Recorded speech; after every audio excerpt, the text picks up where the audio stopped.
So what is going on, guys? I'm Black Ops Amazing. Welcome back to another video on the channel where today we are going to be taking a look at some of the craziest conspiracy theories within Call of Duty Zombies. And because I've done a lot of COD Zombies Q&A videos over the past few years, I will say I have come across and even had questions from you guys of some really random theories for zombies that have, and sometimes haven't, turned out to be true, no matter how mad they seem to sound. Which, when you truly think about it, might not be as crazy as it sounds because this is Treyarch Zombies. Anything can happen. So I've picked out 4 of the best COD Zombies conspiracies, starting with Black Ops 3's loading screen being within the empty earth. Now, I would say you would have to be very familiar with the COD Zombie story to even have heard of the empty earth. If you don't know what this is, it is just one of the many universes that exists in our COD Zombies universe, or I should say, did exist. The reason why the empty earth is so different to any other universe is because it is a tangent timeline. It is a universe where humanity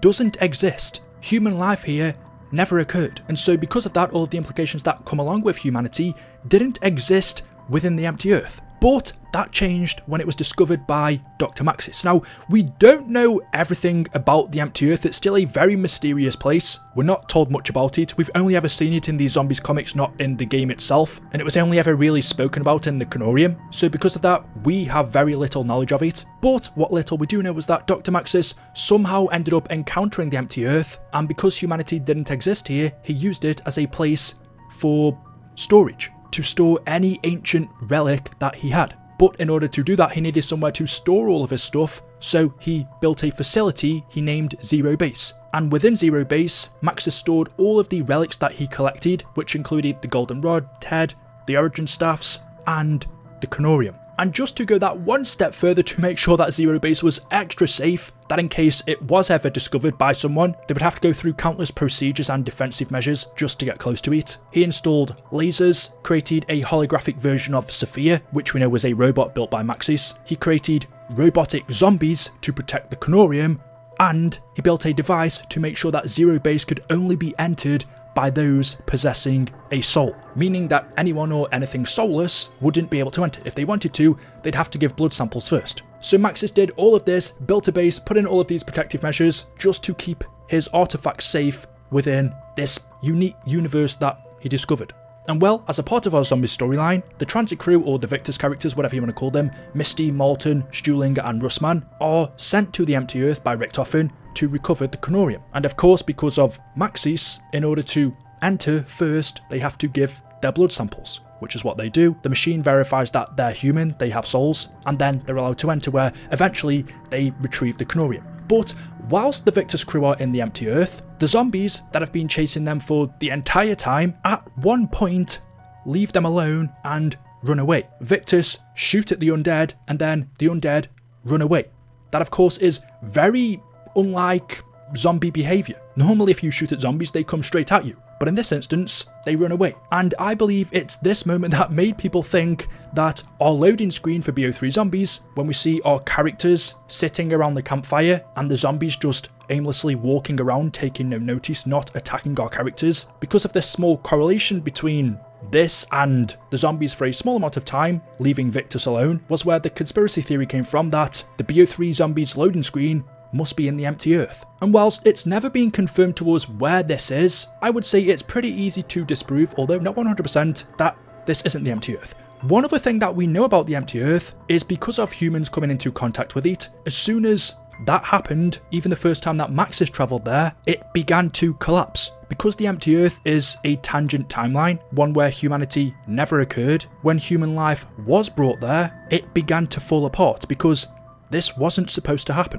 Every tree that Victus touched in the empty earth would crumble as soon as they laid their hands on it, and we learned from Richtofen that once that starts to happen, it never stops, and Victus being there only accelerated that. So the empty earth eventually would collapse altogether. That universe would be gone. Yet we see on the BO3 Zombies loading screen, the trees, everything is standing. It doesn't seem to be collapsing in on itself, and unlike in the comics, from what we know, no one else other than Victus and Maxis went to the empty earth, yet on BO3's loading screen, you can sit there with the Primus crew or the Shadows of Evil characters. Characters that never actually went to the empty earth. as far as we're aware. The other theory is that this is the same forest that we see in Tag der Toten. I think this one is much more plausible. We don't actually know where the Tag der Toten forest is located itself. It could just be in the Siberian forest, not too far from Tag itself. It could be somewhere totally different. We don't know. Everything I'd give you would just be a guess, but I think that's much more likely than it being in the empty earth. Still though, whichever of the two you believe, maybe you have a different answer, for me, they're really cool conspiracies, especially if you're interested in the zombie storyline. This next conspiracy theory is one that dates back all the way to Kino der Toten, where in the theatre we saw portraits of all 4 of our main characters, Ultimus, Richtofen, Takeo, Nikolai and Dempsey, along with a 5th blank portrait. And ever since Kino der Toten released in 2010, we never knew who this was. Of course, there were theories, ones that changed over time. Was it Pablo Marinus? Was it Dr. Monty? Was it the Shadow Man? But ultimately, those were just theories and we never found out who that was. However, when Classified released in Black Ops 4, similar to the blank portrait in Kino, there was also one on this map. However, you could actually interact with it and reveal who it is. All you had to do to activate this was go around the map and Bowie knife 5 crooked paintings to turn them straight, and then you go up to this blank portrait, press the interactive button, and it's revealed that this is Primus Nikolai. And on the other side of the wall, the picture that once showed Ultimus Richtofen disappears. So in the Pentagon you find 2 portraits, one that shows Ultimus Richtofen and the other showing a silhouette, but when you complete this Easter egg, the silhouette is revealed to be Primus Nikolai and the picture of Ultimus Richtofen disappears. That becomes a silhouette. Now there are many ways you can take this, but just specifically focusing on this Easter egg right here, not connecting it to Kino, and what we know happens in Black Ops 4's story, this was more than likely representing how Primus Nikolai took over the role of Richtofen.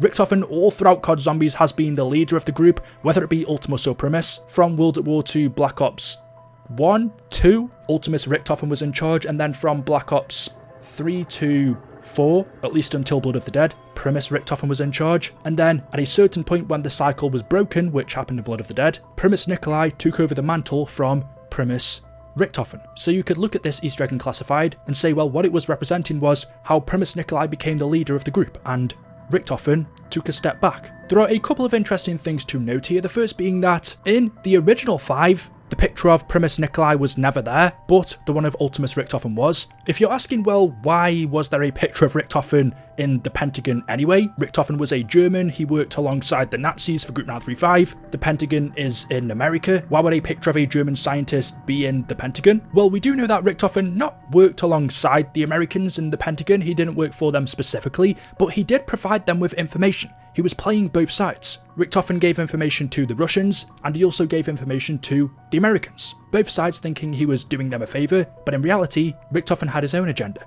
But in return for Richtofen helping the Pentagon, he had a couple of specific weird requests. There is a cipher that you can find in Classified, which reads the 23rd of March 1946, memorandum for file, subject Dr. Richtofen's requests, Operation Stapler. The following is the transcription for record of Richtofen's requests. For Operation Stapler to go into effect, these stipulations had to be met. This list specifically details Richtofen's personal demands. It does not specify scientists recommended for acquisition. 1 portrait of Richtofen to be hung in the Pentagon, 1 American baseball signed by your Babe Ruth, 20 of your American dollars, 1 of your American hot dogs, and so on. But you can see in the top line, Richtofen requested, as a part of Operation Stapler, he wanted a picture of himself hung in the Pentagon. So that explains why that's there, but it doesn't explain why, in Classified, we have this blank portrait that turns out to be Nikolai.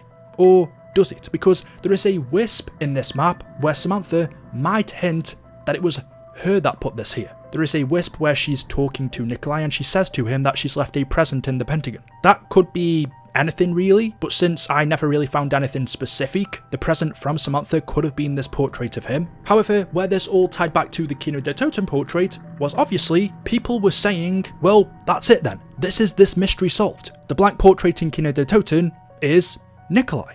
But I've never really been 100% convinced of that answer. Whilst that might be true, there are a few things to note. The first thing being, they're not the same blank portraits if you just compare both of them. They don't look exactly the same, and it would have been extremely easy, especially because of the Zombies Chronicles version of Kino, which did have the same portrait as the Black Ops 1 version, for Tryout to just copy and paste this exact silhouette, which would have 100% confirmed who it was, but more so, back then, during 2010, which was still very early on in the COD Zombie story, remembering that It's literally just after World at War's final map. In fact, Kino del Toten was supposed to be a World at War map, so this was really early on in the COD Zombie story, 3 maps in. There is not a chance that during that time, Treyarch would have thought that the blank portrait in Kino would have been Primus Nikolai. In fact, the Primus characters weren't even in conversation during that time. Treyarch hadn't thought them up, they didn't exist. So there is not a chance when Treyarch added this into the game originally that they intended for this to be Primus Nikolai.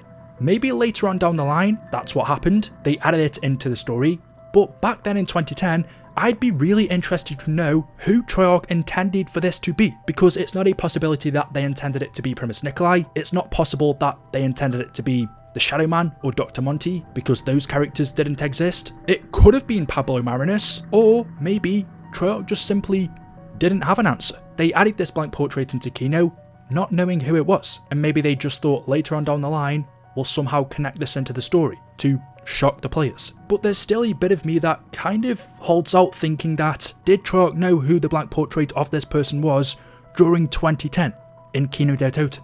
And if they did, who? It might be Primus Nikolai now, but it definitely wasn't when they added this into the game originally. So who was this? Both of these first 2 theories that you've seen so far, I have spoken about in the past, especially this last one, the blank portrait. I've done plenty of videos on it before, but the ones I have done haven't been up to date with where we currently are in the zombie storyline. When I made that video originally, it was when Classified came out and not after BO4 ended, so there were things that I didn't know during that time when I first recorded that video. However, these final 2 theories I've gone through in previous videos, and everything I say in them still stands true.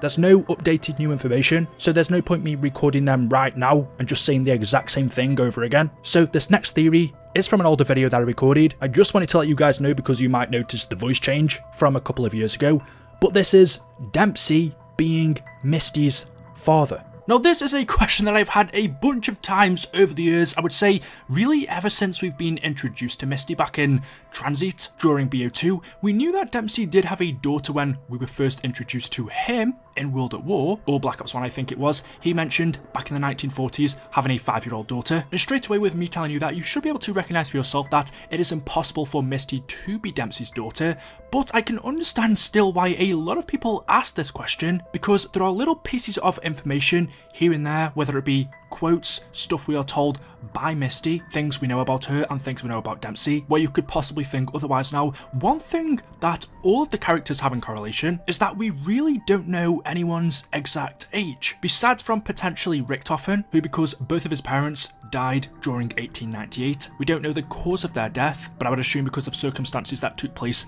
after Richtofen would have been very young during 1898. The next time in the original storyline we saw Richtofen was in the 40s in Derice. If you look at him, I would have said he was around maybe 45 years old there, in his late 40s, maybe his early 50s. So if we assume that all of the other Ultimus characters, Dempsey, Taki and Nikolai, were about the same age as Richtofen, they would have been born around the same time as him as well, sometime during the 1890s. So we don't know Dempsey's exact birth date, but we do have a pretty good estimate. And then if we look at when Misty was born, well, all we know is it was sometime before 2017. Transit, which was the first time we saw her, took place in the year 2035. Purely guessing, in that map, I would have said Misty looks around 30, maybe her late 20s, early 30s, which means she would have been born around the mid-2000s. Let's just say for argument's sake, Misty was born in 2005. And so putting all of these dates together, Dempsey being born in the 1890s, Misty being born in the 2000s, it's impossible. And like I said earlier, Dempsey mentioned in 1945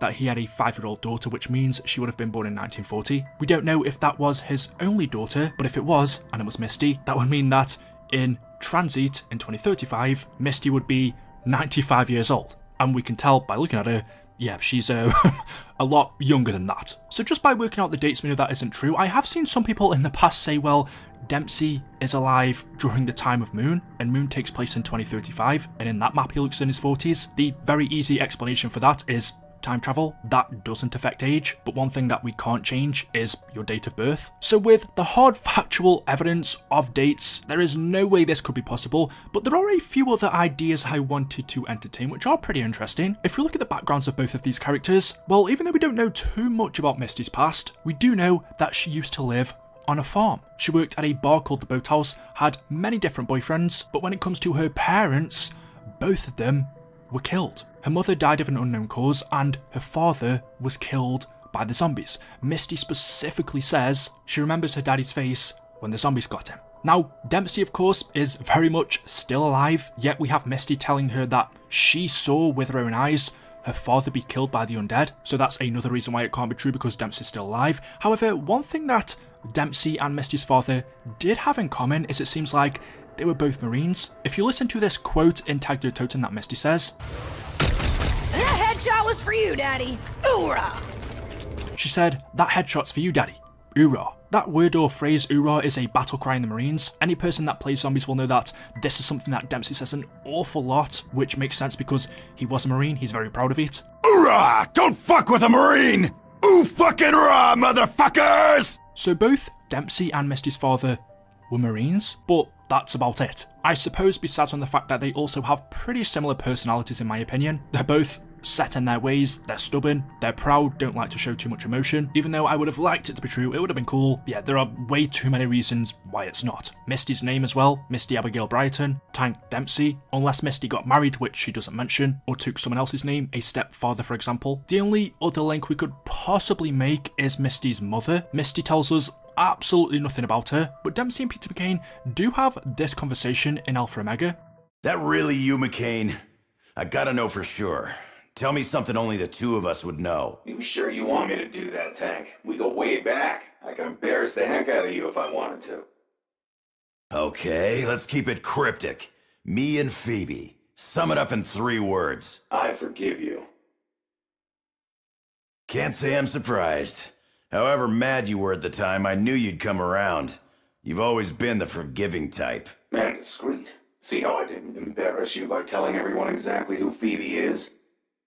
So Dempsey asks Peter to sum him and someone called Phoebe up in 3 words, and Peter says, "I forgive you." We don't know exactly who Phoebe was, but judging by their conversation and the kind of awkwardness and the way that Peter forgives him, it sounds like Phoebe used to have a relationship with Peter McCain, whether she was his wife or his girlfriend, but she then ended up either cheating on Peter and getting with Dempsey, or she just left Peter and went to Dempsey. Either way, it sounds like Phoebe ended up being Dempsey's wife or girlfriend. There is no mention of her anywhere else in the zombie storyline. If we did know Misty's mother's name, this could have been another thing we could have used, but we don't, so I can't say for certain whether Phoebe was Misty's mother or not. But putting everything together, it's very clear that no, there's no relationship between the two.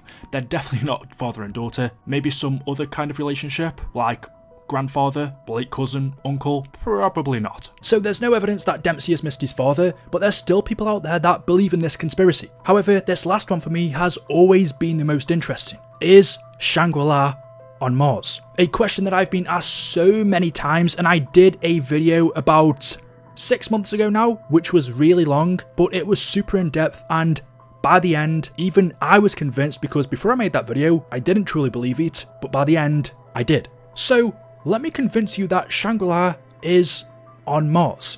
But not all of the time. Let me convince you that Tag Der Toten is on Mars's moon. But maybe not all of the time. This obviously is a very old rumour, theory, whatever you want to call it, that's been in COD Zombies since the map Shangri-La released back during 2011, Black Ops 1 Zombies. There have been countless videos made, countless posts asking the question, is Shangri-La on Mars? Isn't it? And I think this is something I've always overlooked simply because it's always been difficult for me to believe. But in this video, I am 99.9% sure, which is as sure as you can be without Treyarch officially confirming it themselves, Shangri-La is on Mars. Tag Der Toten is on one of its moons. I would without a doubt say this is the biggest mystery ever within COD Zombies. Now within the final Black Ops 4 Zombies map, Tag Der Toten, which we know is set near the Tunguska River in Siberia, there is an Easter egg which, as far as I'm aware, nobody fully knows how to do properly, but we know some of the steps and the result, where one of the flingers flings you across the map, over the water, where you land in this small pool. You then swim down through it for about 30 seconds, and when you come out the other side, you see right in front of you Mars. It's very easy to say that this for sure is Mars because we can tell by the marking on the planet. You can compare the two, so we know right in front of us is the planet Mars, surrounding us is a lake of water, a dock, a small boat, and when you arrive here, the music from Shangri-La begins to play. an obvious nod back to the whole idea of Shangri-La taking place on Mars. Now, when I first saw this back when Tag Do Totem released, I was like, okay, there surely can't be much meaning or reason to this though. It simply must be just a nice little throwaway Easter egg, a nod back towards the theory of Shangri-La taking place on Mars. If you look how close we are to the planet, at the time I was like, it doesn't really make too much sense, so I'm not going to think any more about it. But when I started to link everything together, which I'm going to show you in this video, actually, I was wrong. And this proves Shangri-La is sometimes on Mars.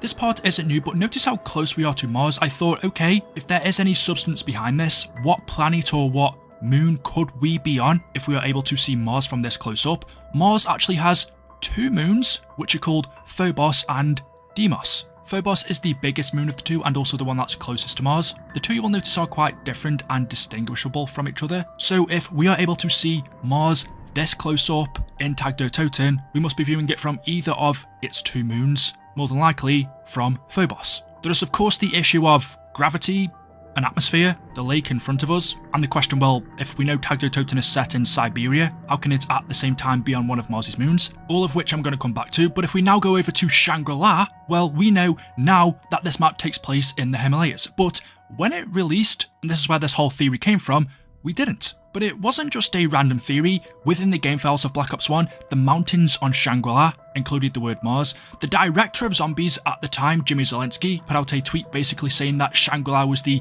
biggest, most well hidden secret within zombies. And of course, if you just look at Shangri-La itself, the mountains, the red colour scheme, it does look like it could take place on Mars. So that was the theory during 2011, 12, 13 and so on, up until it was basically confirmed that Shangri-La is on Earth in the Himalayas. There is a world map that you can find in Alpha Omega, where in this region, there is a note that says Time Paradox Site, potential gateway. And if you're familiar with the zombie storyline, what reason did Brock and Gary have for coming to Shangri-La? That was to find the gateway to Agartha. They thought it was located here. And we have on this board in one of Broken Arrow's facilities saying that somewhere in this region, where Shangri-La is supposed to be located, there is a potential gateway to Agartha, a time paradox site, time having a big role to play in Shangri-La's Easter egg. So we have proof that this map takes place on Earth, and also there was the issue of a breathable atmosphere. The oxygen on Earth would be different to what it would be on Mars. Just how we need a spacesuit to breathe on the map Moon, we would also need one to breathe on Mars. And the other one being, if you know the story, if you've read the Canorium,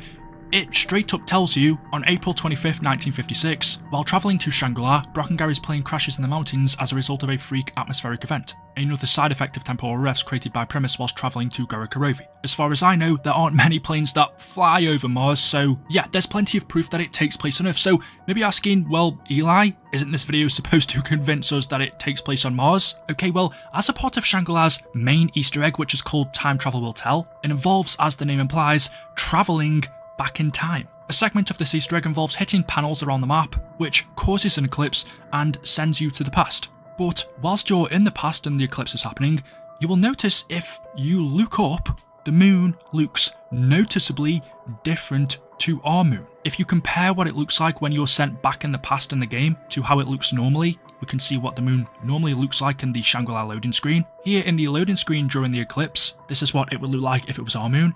But in game when we cause this to happen, it's very obvious that whatever this is blocking the sun, this moon isn't ours. We are no longer looking at it from where we were, from our planet. And it's very difficult to see this, but if you look in the sky during the eclipse, you will notice floating in the background is another small rock. I never really noticed this up until now, but we see 2 different unknown objects in the sky. The one causing the eclipse and the other one just floating in the background. Okay, so as I brought up in the beginning, we know that Mars has 2 moons, Phobos and Deimos. So when I saw the smaller, further away piece of rock floating in the sky during the eclipse in Shangri-La, because I'd already been looking at pictures of Mars's moons, I noticed that it looks very similar to Deimos. Of course, there are many different pictures of what Deimos looks like. It depends where the sun is, where the light's coming from, shadows, so it's never going to be exactly the same, but I put the 2 side by side in Photoshop. I shrunk Deimos down to the size of this rock in Shangri-La, put it over it, changed the transparency, and as you can see, besides from this tiny part on the left where the shadowing is, Deimos lines up almost exactly with the shape of this rock floating in the sky in Shangri-La. This, what we are looking at, is one of Mars's moons. But what we also have during the eclipse is another rock covering the sun, and what is the other of Mars's moons? Phobos. When the eclipse takes place during Shangri-La, no longer are we looking at the sky from our planet, we can't see our moon anywhere, we're looking at the sky from Mars, and we see Mars's moons. Deimos, far away, the furthest moon, and the closer one covering the sun, Phobos. So like the other one, I tried to compare pictures of Phobos to this moon covering the sun. Now this one does look a little bit different. The shape I would say isn't exactly the same, but the other thing I would say is, and this image that you're looking at is Black Ops 3's version of Shangri-La, but if we go to Black Ops 1's, Treyarch suspiciously made the moon in BO3 Shangri-La look quite a bit obviously different to what it did in BO1. But if you compare what it looks like in Black Ops 3, they've made it a lot more jagged, so as soon as we see this, we're like, okay, that's not our moon, compared to on Black Ops 1, where it wasn't as noticeable. Some people might have been like, the moon looks a bit weird, but I would say it wasn't noticeably different where you would massively question it. So what I think Treyarch could have done is because, well, I was going to say this theory wasn't talked about as much during Black Ops 1, but it was. But I think when they remastered this map for Black Ops 3, they made these differences a little bit more obvious so we'd get talking about it again. Treyarch very easily could have copied and pasted the moon that they used in The Giant or Der Eisendrache and put it into the Zombies Chronicles version of BO3, but instead, they went out of their way to create a different looking moon. They put in more work than they had to for something that doesn't mean anything, doesn't make sense. Treyarch not only didn't go down the simple route of taking the moon from The Giant and just pasting it back into this map, but they made its shape in Black Ops 3's remaster more obviously different to what it was in its BO1 counterpart. There is a reason for that, and it's because they wanted us to notice it, but at the same time, not give us the answers. So when the eclipse happens in Shangri-La and we are sent back in time, the sky changes and we see a different moon, one different to ours, causing the eclipse, and in the background, further away, we see another moon, Deimos and Phobos. But if we know that Shangri-La takes place in the Himalayas, how all of a sudden when the eclipse happens, is it taking place on Mars? Well, I think not only are we sent back through time, but we're also sent through space and time to a different location. And this isn't weird, because we've seen this happen in Zombies before. The map Buried, that was an old mining town from the 1200s that took place in the Old West, but was sent by temporal rifts through space and time to the year 2035 in Angola. So we've seen Zombies maps teleported through space and time before. It definitely isn't out of the ordinary. Of course, the question is then, well, how does the atmosphere stay the same? How are our characters able to breathe? A huge part of the old Zombies storyline involved alien technology, Nazi experiments, Vril, the Vril we now know in Zombies as the Keepers. In Shangri-La's loaded screen, we see a few things going on. We have the temples, the mountain range in the background,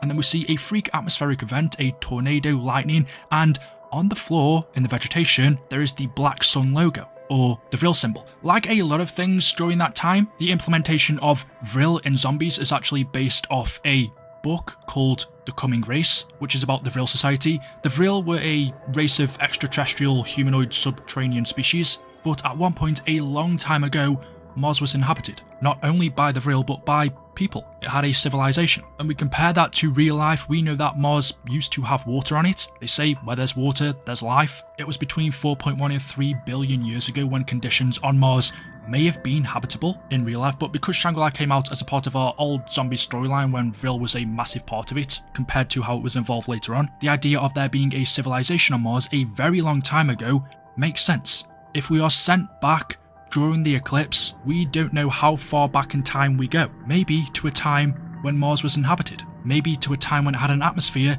similar to what we have on Earth, which is why when the eclipse takes place, you don't notice a difference. Or the other option could be, because it was inhabited by the Vril, an ancient subterranean race, an advanced species, maybe they created a way to breathe on Mars. Either way, when the eclipse happens in Shangri-La and we are sent back through time, we know that for sure, we're also sent through space. The eclipse teleports Shangri-La through space and time to Mars in the past. And I've just given the example that this isn't new in Zombies because the exact same thing happened to Buried. When there's no eclipse, when Brock and Gary arrived here, Shangri-La is in Earth, the Himalayas, but when the eclipse takes place, it's teleported back through space and time to Mars. And then when the eclipse stops again, it's teleported back to the future, back forward in time, back to Earth. But I said to you guys at the start, there is a link between Shangri-La and Tag der Toten, also Call of the Dead. Not only that Shang is on Mars and Tag is on one of its moons, but also the storyline. In Shangri-La, we have Brock and Gary, two British explorers. They come here, they discover Shangri-La, believing it's a gateway to Agartha. They arrive at the jungle, the eclipse gets triggered,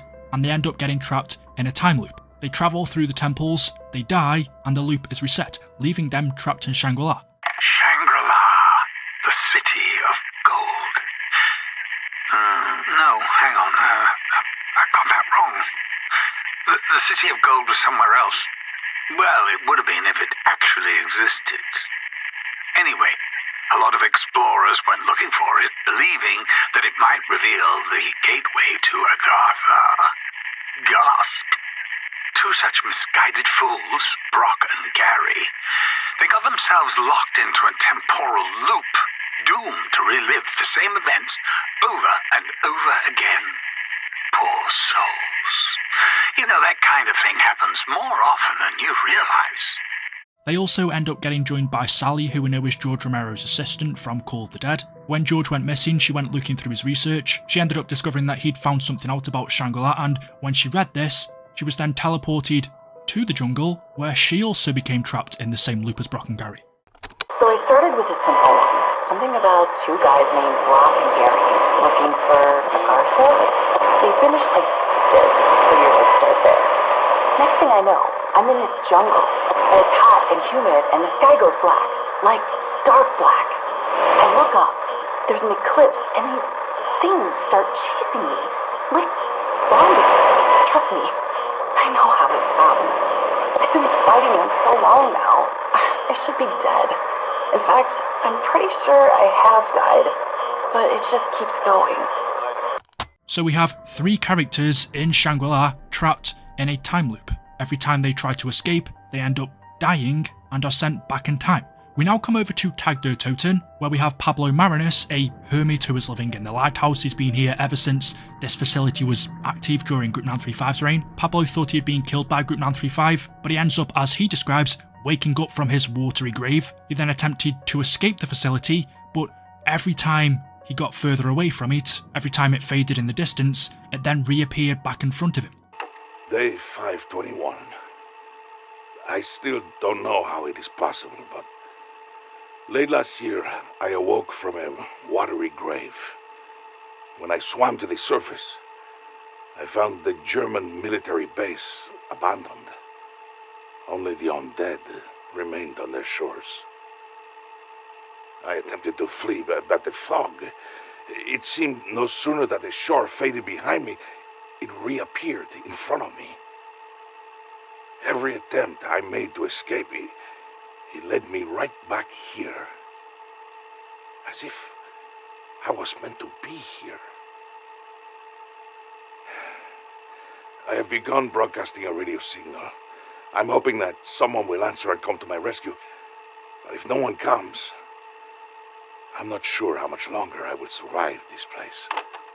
Just like how Brock and Gary and Sally became trapped in Shangri-La, every time they attempted to escape, they were brought back. Every time Pablo Marinus attempts to escape Tag der Toten, he can't. He's trapped in a loop in Tag der Toten, and Brock and Gary and Sally are trapped in a loop in Shangri-La. I've explained how Shangri-La takes place on Earth, but during the eclipse is on Mars, but we know that Tag der Toten is in Siberia, so how at the same time is it on one of Mars's moons? Now this one I'm not as sure about as Shangri-La as to how it would work, because there's no eclipse as far as we can see. There's nothing that would send this map through space and time to be teleported to Phobos, but when we go through this ice cavern, when you swim down through the water and then come out on the other side, and you see that you are on Mars's moon and the planet's in front of you, when we enter the water and swim through, I think there could be two different explanations here. Either Tag der Toten always takes place on Phobos, or when you swim through, you go down and through to the other side. That is in some way representing you entering a sort of wormhole, travelling from one dimension to another as you would with a wormhole. It's a hypothetical structure that connects different points in space-time. As you can see from this picture, the wormhole visualises a tunnel with two different ends at separate points in both space and time. Could us swimming through the water be that wormhole? On one end, that is Tag der Toten on Earth, and when you enter the wormhole, you come back out at a different point in space-time, with the time perhaps like Shangri-La being far back in the past, and the location on the moon of Mars. So that is one theory. The other one, which I'm not as convinced on, being that Tag der Toten takes place within Phobos, within the moon, and us entering the water and then coming out on the other side represents us coming up to the surface. That's a theory that I've seen, one which for me isn't as believable. You could ask the question, when we come out the other side, could that just not have any connection to Tagdo Toten at all? We just end up on Mars' moon at a different time, but Tagdo Toten isn't there. When you were here, if you look around behind us, you can see the lighthouse, you can see Tag. I'm not sure if Treyarch fully intended us to see it in-game, so that you could question. If it does, as far as the story goes, when Pablo attempts to escape the lighthouse and every time he gets so far and it fades behind him, not long after, he sees it reappear in front of him again. If this wasn't him trapped in a loop, maybe the simple reason why he can't get that far away from Tag without it appearing back in front of him not too long after is because he is on Phobos. Phobos is a very small moon. It's 10 by 14 by 11 miles, or 17 by 22 by 18 kilometers. I don't know how long it would take you to walk that or swim it, but that isn't far. So maybe the simple reason why he can't escape is because he's literally just traveling around the moon, because it's a small one. That's why Tagdo Toten keeps reappearing back in front of him not long after. The other questions, of course, are, well, when we arrive at the other side, there is water, but on Phobos, there is no water, but there is ice on Phobos. Tagdo Toten is surrounded by ice. Depending on if it is sent back in time when you enter this wormhole or rift, could it be millions or billions of years ago, similar to Mars, when there was water? You can use the same explanation as Mars for a breathable atmosphere, or maybe it's just something in this case that you have to ignore. And the biggest reveal for me, the most obvious one that there is something to this, is in the music video by Kevin Sherwood, who we know is the guy that does most of these songs for COD Zombies. In Tagdo Toten's music video, A Light from the Shore on his YouTube channel, if you've seen any of his music videos, you will know a lot of the videos has some weird relation to the map, but it's not always obvious, sometimes it is. But anyway, on this one, the video while the song is playing seems so random because it is just what looks like a meteorite or a moon, which of course, if I didn't make this video and you saw this, you would think, well, what relation does this rock in space have to do with Tagdo Toten, a map that takes place in an icy Siberia? So the music video starts off with us just seeing this rock floating. It then zooms out where we see it's pretty close to a planet. As the music video progresses, we then see a forest, the lighthouse. This makes sense, this connects to Tag. Then right at the end of it, as we see the lighthouse, it zooms out and we see this rock in space again, but it's represented in a way that it's showing Tagdo Toten inside of this rock or on it. None of this would make any sense, but knowing everything I've just said with Tagdo Toten being on Phobos, Mars' moon, and then in the music video A Light from the Shore, we see a strange looking rock. It zooms out to reveal and visualize Tagdo Toten inside of it. This is from Kevin Sherwood's official music video. This would have been an idea of Treyarch. It would have had their approval. It's not just something random Kevin would have done. Treyarch would have come up with this idea. There is a reason to that, and it would make little to no sense without me just making the point that Tagdo Toten is on Mars' moon. Whether it's on it all of the time or not is a question you can ask, but when we enter what is a representation of a wormhole, a teleporter, a rift, whatever you want to call it, we enter this wormhole and then come out the other side and we see us on Phobos. It is just too much of a coincidence that in the music video we also see Tagdo Toten represented on a small rock on Phobos. So Shangri-La takes place on Mars, but not all of the time, only during the eclipse when it's sent back through space and time. Tagdo Toten takes place on Mars' moon, but perhaps not all of the time, only when you enter the wormhole and you travel from one dimension to another, one that takes place on Earth and one that takes place on Phobos. This is something I didn't believe for the longest time, especially the Shangri-La theory, but having put all of this together, this is as much as a confirmation as you can get without Treyarch officially coming out and saying, yeah, I don't feel that's something that they were ever going to say. This was something that we had to put together, and it's always been a theory, and I truly do think perhaps that's what it started out as. We know during the older days of zombies, that's what the storyline was, the community coming up with theories. Sometimes they were right, sometimes they weren't, and sometimes even if they weren't right, they ended up becoming right because Treyarch heard those theories and implemented them into the game. But there is way too much to this for it to be a theory anymore. So what do you guys think? 4 big theories in Call of Duty Zombies. All of them have been around since the very beginning really, and all these years later, 15 plus years after this game started, we're still theorizing. But that also leaves many theories left in COD Zombies. So let me know in the comment section below what you guys think. What other theories would you like to see combined into a video? Make sure you drop a like rating if you've enjoyed today. If you have, then also subscribing to the channel would really help. But thank you all for watching, and obviously I will see you in the next one. Until then, goodbye.